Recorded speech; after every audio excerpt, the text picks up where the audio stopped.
We have not gone anywhere in about a month, a little over a month, and it's been one of the busiest months we've had all year. Jennifer had a total knee replacement. Now, if you're facing one or your spouse is, stay with me through the first part of this because what we were told to expect and what actually happened were two very different things. After that, I'm going to show you an upgrade that we made to the Brinkley while we were off the road, which will change how we're able to boondock.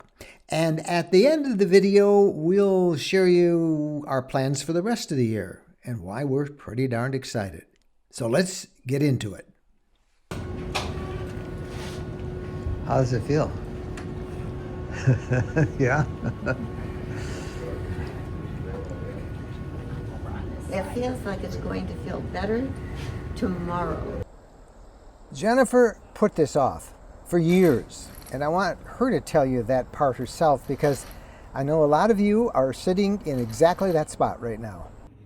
You know, first of all, I have to tell you, this is my own fault. I should have had this taken care of a long time ago, but I just kept putting it off because you know how busy life is. We always have something fun to do just around the corner, and they're just things that you need to do, you have to do. And as it is, I didn't really understand how long it would take to recover from this. I thought I would just bounce back lickety-split. But should have done it sooner, then it wouldn't have taken so long to recover. You know, our last two times at the Tampa RV show, I've needed a golf cart to get around on. And our last couple of rallies, I just have been declining in what I can do, my mobility, that I can't go on the hikes, I can't have fun, I'm hobbling around. I just couldn't walk anymore. One of the things we've learned for her ice machine is to use frozen bottles of water. They hold the cold much longer than just ice cubes. And if we put 6 of them in here, it'll last pretty much the whole day. Well, thank goodness for the ice machine. I'm supposed to ice it at the minimum 6 times a day for 30 minutes. You know, I gotta say, everybody was being so kind about getting this knee replacement. They were being so positive, and you're in great shape, and you know, it's not going to be that hard. And I wasn't quite in touch with reality, and everybody kept saying you need a positive attitude going in, you got to be upbeat and everything. So it wasn't like I was beating the bushes trying to find every negative thing out that I could about what could possibly go wrong with having your knee replaced, but it is major surgery. Tell everybody where you're going. I'm going to physical therapy. I go there about twice a week, and we'll see if they can help me along in this process of healing.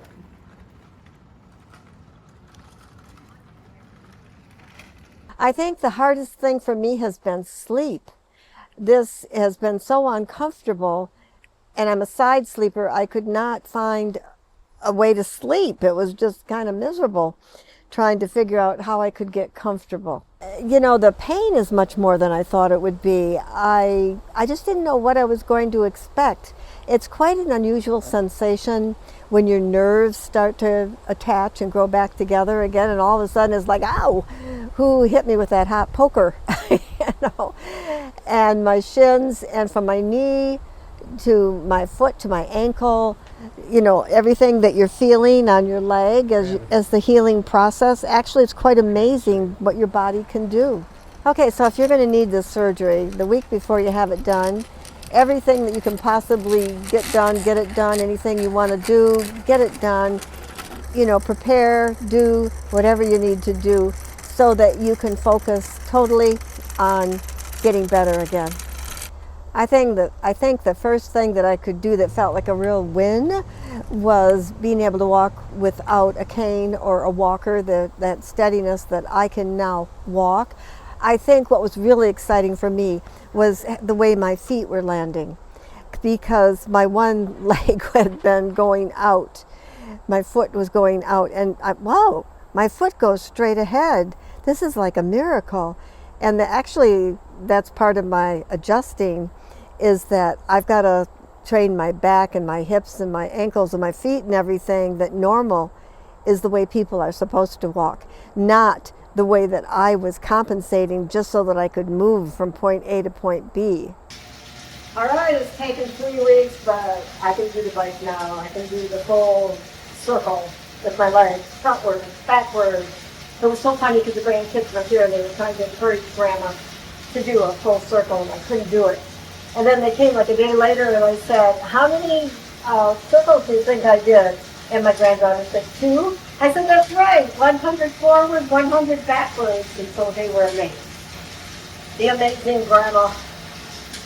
I'm glad that I did this simply because of the way my feet are walking, and I know that I'm going to be stronger and better. It's just a matter I've got to pay my dues and spend a little bit of time recovering and resting and not feel guilty to take a nap.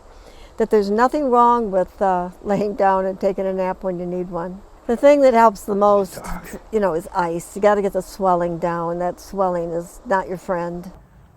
Once you get so you can walk and the pain is very minimal, the next big question is, what about the scar? Well, I got a scar, and it's a big scar, but I also have a brand new knee, and I have a new lease on life. And the scar will fade in time.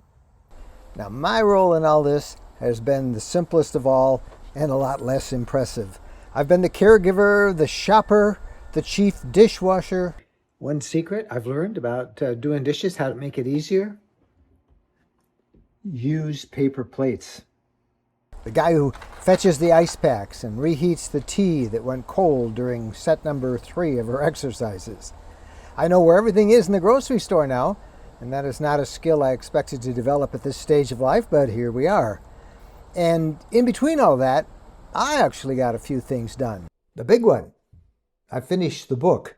It's called The Complete Guide to RVing in Retirement. And Jennifer and I wrote this together. It's 127 page. It's an instant digital download, and it's out now. We wrote this because so many people have worked their whole lives for retirement, and they have this vision of RVing and they want to do it, but are we too old? What can we do? Where can we go? So we put everything that we have experienced ourselves into this, and it's out now.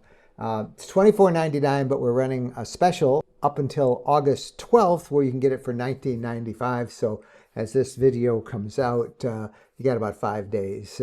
We'll put a link in the description below. It's rvlifestyle.com/retirement guide. But that's what I did during these 30 days. We got that completely finished.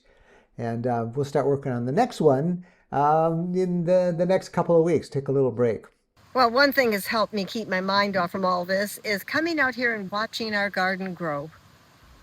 Let me show you what it looked like at the start. You remember this, we shared this in a video, how this thing was just a mess of weeds. I bought these big above ground containers. I had to load tons of dirt in them, literally tons, and then we planted it.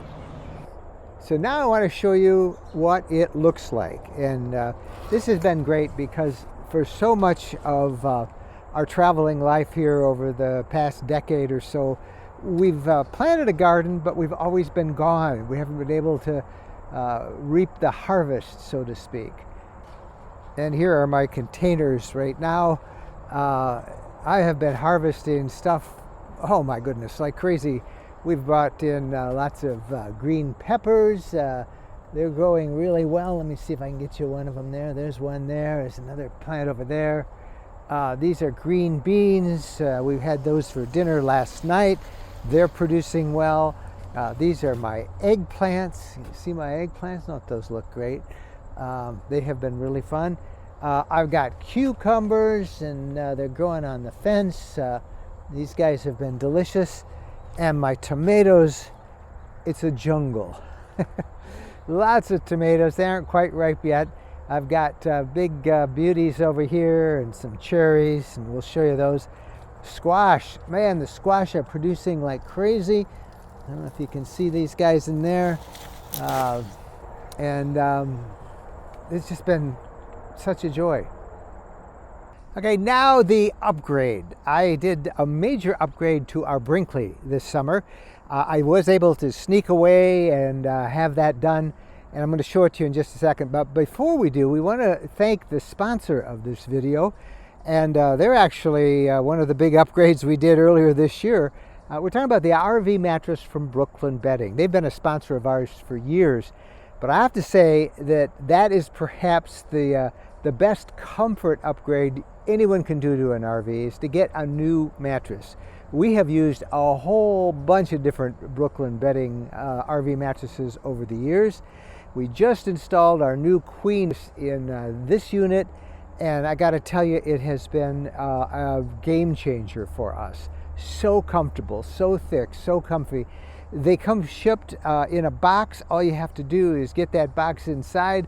They're rolled up tightly, unroll it, it compresses, and it is amazingly comfortable. I don't know how else to describe it. How do you describe comfort when you're doing a commercial? Except it's comfortable. We both are just thrilled with that. Now, here's something I need to tell you. If you are going to America's largest RV show in Hershey, Pennsylvania this year, RV Mattress, Brooklyn Bedding will be there. They'll be in the Giant Center, and they have a big exhibit. They will be bringing a lot of their beds, so you can actually get on those mattresses yourself, try them out, see what you think about them. If not, I can get you a big discount right now. Just go to the link in the description below, and you'll get a really nice discount. So big discount, big improvement for an RV. It's one of the first upgrades anybody should do, because let's face it, RV manufacturers skimp on mattresses. Even our Brinkley mattress wasn't quite up to speed, but the RV mattress from Brooklyn Bedding, we're happy. All right, now back to the video. All right, now the big upgrade that we're able to do during this downtime. We pulled the standard air conditioner that we were using in the bedroom off the Brinkley and put on a brand new Furrion Chill. This is a low profile version. This thing is just under 10 inches tall. And let me show you why that is important, first of all. It has to do with clearance. You see our fifth wheel here? This part, the main living area, is a little lower, they're all like this, than the front bedroom, which is, you know, right there. That is my new Furrion. Now look at the height difference. It's just a little bit higher than the main air conditioner, which also is a Furrion. This is the Furrion Chill Cube, and we have been so happy with that. Quiet, very efficient. However, the one we did have on this RV that came standard at the time from Brinkley, we were not happy with it. It was loud and it was noisy, but we couldn't get a chill cube because that's too high, and it would have really messed up my height. So we waited, and this is about to hit the market. I can't tell you all of the details yet, because actually it was through some friends that we have in Elkhart that we were able to get a hold of one. They'll soon be available on Amazon and Furrion and from RV dealers.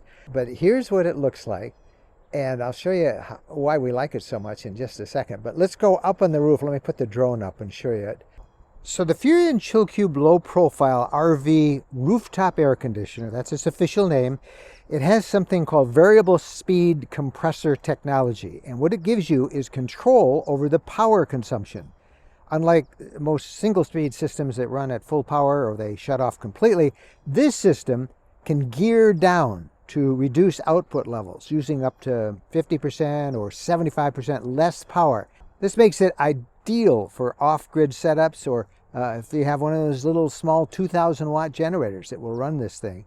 But that variable speed technology really extends the runtime.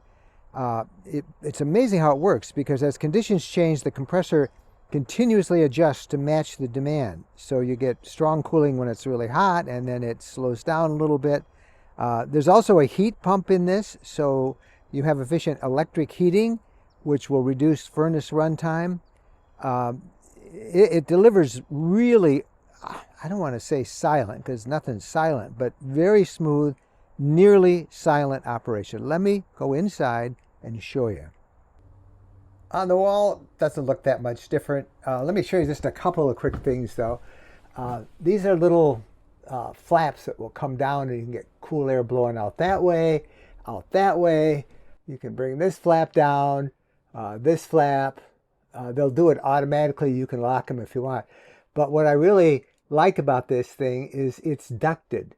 So I have air coming out of these air ducts in our bedroom, and also in the, well, I'll just show you here, the adjoining bathroom.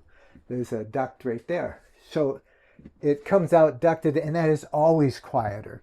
It's run by a remote control. I'm going to just flip it on, and I'll set this thing for 67 degrees, and we'll see. Now, I don't know if you can hear it. It just fired up. Seriously, can you hear it?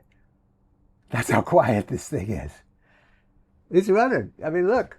It says right in here now the temperature inside the RV is 79 degrees. You see that little vent there that opened up? 79 degrees. Can you hear it? The compressor is starting to ramp up now very slowly. And I can feel the air, cool air coming out there. I'm standing right underneath it. Now there's the compressor ramping up. That's like the loudest you're going to hear it. Can you hear it? Just a small little vibration. If you come up here where we're sleeping, you don't hear a thing. I mean, not a thing. The other one, oh my goodness, it was so noisy you couldn't sleep. And then that one, the compressor is always on, and then it would go off, and you'd just go to sleep with just the fan, and then the compressor would come on, and you'd wake up. You all know that feeling? We don't have it with this new low profile chill. Really quiet. I don't know if you can hear that at all. I mean, I hear it, through my ear, but I don't know if the microphone's picking it up. It's just really quiet. So this is, for us, one of the most important upgrades we could do. Now, I had this installed by some friends in Elkhart. We got our hands on an early model. The cost of this thing, well, it all depends. It's from $1,200 on up, depending. They've got a 15K unit and an 18K unit. And it will be available through Amazon and various dealers sometime this fall.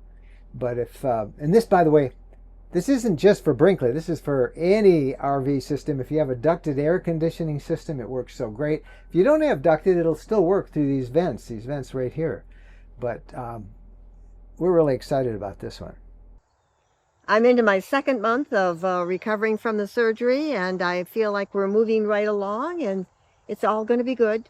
It's all good, and we're now making travel plans. We sure are. We're going to go camping in a couple weeks. It's about 3 hours away where we're going. We're going to have to stop often. I'm going to check with the doctor to find out how often I do have to stop and walk and stretch. Yeah. That's going to be with some friends, kind of a mini meetup from some of our RVcommunity.com friends. And then, assuming that goes well, we'll be coming back home and then jumping on an airplane because one of our grandsons is getting married. Yeah, we have a big wedding in Atlanta, so we are going to get there. Yeah, and I have the honor of being able to officiate, to perform the wedding ceremony. So I get to dress up in the tux and help marry up a grandson. That's going to be great. It's going to be great fun. And then serious travel mode, because late next month, we head to Pigeon Forge in the Great Smoky Mountains for one of our RV community rallies. Oh, I'm so excited. So looking forward to that, seeing everybody, and I'm excited. And you can hike again. I'm going to give it my best shot. Yeah, well, you should be well on your way to hiking shape by then. And then we've got one more rally, and that's one that our RV community is doing in the Florida Keys in early December, right after Thanksgiving, and we'll be heading to that. So pretty much from next month on, we are on the road until 2027. And I can't wait to see what 2027 is going to bring. Yeah, so lots of travel, and we hope that you enjoyed this video of what we did with our month off. It was a very busy month, as we said. Hey, we're Mike and Jen Wendland. You hear us talk about the RV community. If you've never checked it out, go to rvcommunity.com. It's simply the best online forum on the internet. Lots of opportunities to make friends and find a lot of adventure. rvcommunity.com. Would love to have you join us. All right. Give us a thumbs up on this video. Don't forget to subscribe. And thanks for watching. Happy trails.